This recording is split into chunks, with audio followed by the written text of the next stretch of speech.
মানে অর্ধেকে যদি 4.5 মণ হয় তাহলে গোটা ভয়ে 9 মণ, আগের দিন 4.5 মণ, পরের দিন 4.5 মণ, তাহলে 9 মণ মাল হচ্ছে। সুপ্রিয় দর্শক, আসসালামু আলাইকুম। সবাইকে অসংখ্য ধন্যবাদ।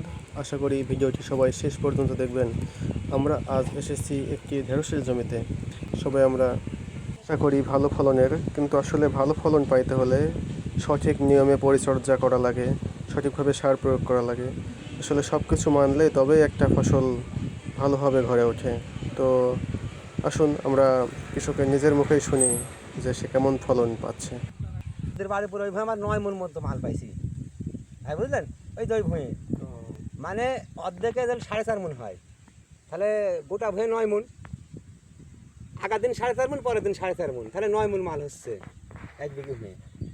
তো ওই জন্য করছি যে ওই সিস্টেমটা এখনও আনতেই পারছি না গাছে, যে একটা ভ্যাংবার একটা রেডি থাকতে, এই রেডি থাকতেছে না তো।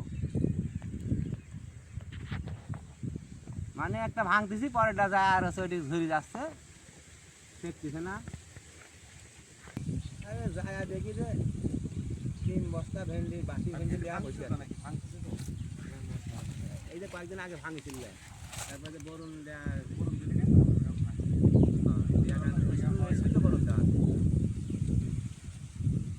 আরেকটা কথা হচ্ছে যে গাছ ছুরি, এই যে ওই গাছটা যেরকম